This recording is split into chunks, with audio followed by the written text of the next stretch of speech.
What happens when a massive ocean liner faces a rogue wave so enormous it threatens to swallow the entire ship? Imagine the fear and chaos as the crew fights to keep control. This is the true story of the Lusitania's terrifying battle against the deadly North Atlantic storm. January 1910 brought a merciless blizzard to New York City. Snow piled up by the ton, icy winds tore at buildings, and even horses left outside froze solid. 10 people perished in the storm, including William Bodmer, a bridge worker who was blown 125 feet to his death, only to be buried under fresh snow for hours before being found. While the city suffered, the real battle was raging far out at sea. For 4 brutal weeks, the North Atlantic roared with unrelenting storms, waves towering higher than most ships had ever faced. Ships were battered and sunk, and those lucky enough to survive emerged battered and scarred. On January 9th, the steamer Bermude was returning to New York after rescuing crews from 3 sailing vessels destroyed by the storm. Among them was the Norwegian bark Crown, whose deck houses had been torn off and cargo holds flooded by monstrous waves. Her crew fought tirelessly for 3 days at the pumps before abandoning ship. This fierce storm was one of the first where the Marconi wireless system played a critical role, sending early warnings along the East Coast. Reports buzzed along telegraphs, passed to ships by the Nantucket lightship, until that very lightship itself was torn from its moorings and set adrift.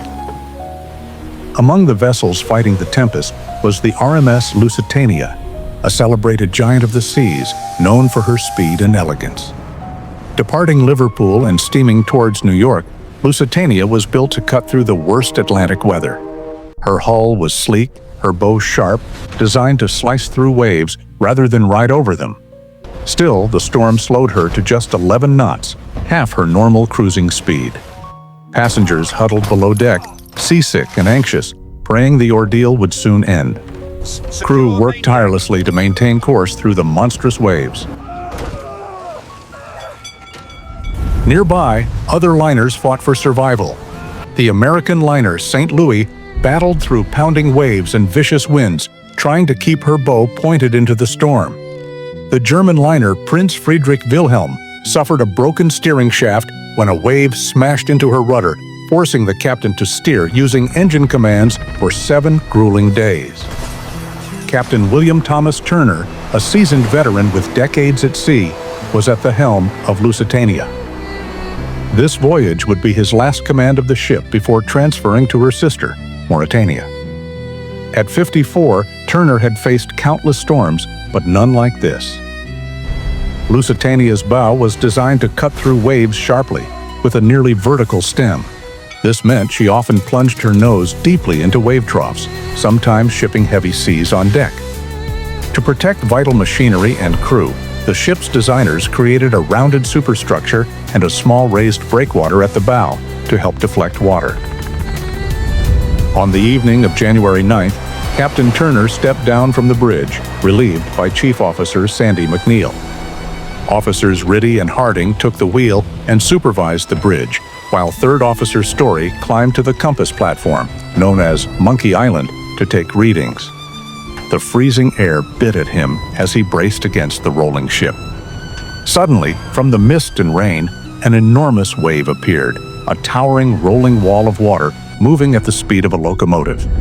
Lusitania was still plunging into the trough of the previous wave and could not rise fast enough. The waves slammed down on the bow with a force unlike any other. Water flooded the bridge, sweeping officers off their feet. Lifeboats were ripped from their mounts and smashed. Steel fittings bent like paper. The ship shuddered violently as it vanished beneath the wave. Officer Story clung to the compass platform, drenched but alive. Below, McNeil barely reached the wheelhouse before the flood of water engulfed the bridge, throwing the crew into chaos.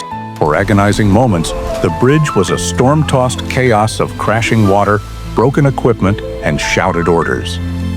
The ship's steering was lost, lights shorted out, and the wheel torn from its mount. Water reached waist height and slowly drained away as the crew fought to regain control. With the main steering destroyed, the crew activated emergency steering to point the bow back into the waves. Slowly, Lusitania stopped drifting sideways, a deadly position in a storm, and began moving forward again. Remarkably, most passengers barely noticed the ordeal. Some thought the ship had struck an iceberg due to the crashing noise and flooding in cabins.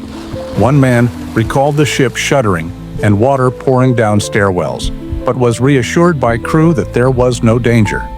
When Lusitania finally arrived in New York Harbor on January 15th, she was visibly battered. 2 lifeboats were missing, the bridge front was crushed inward nearly a foot, and a hastily rigged canvas awning covered the damaged area.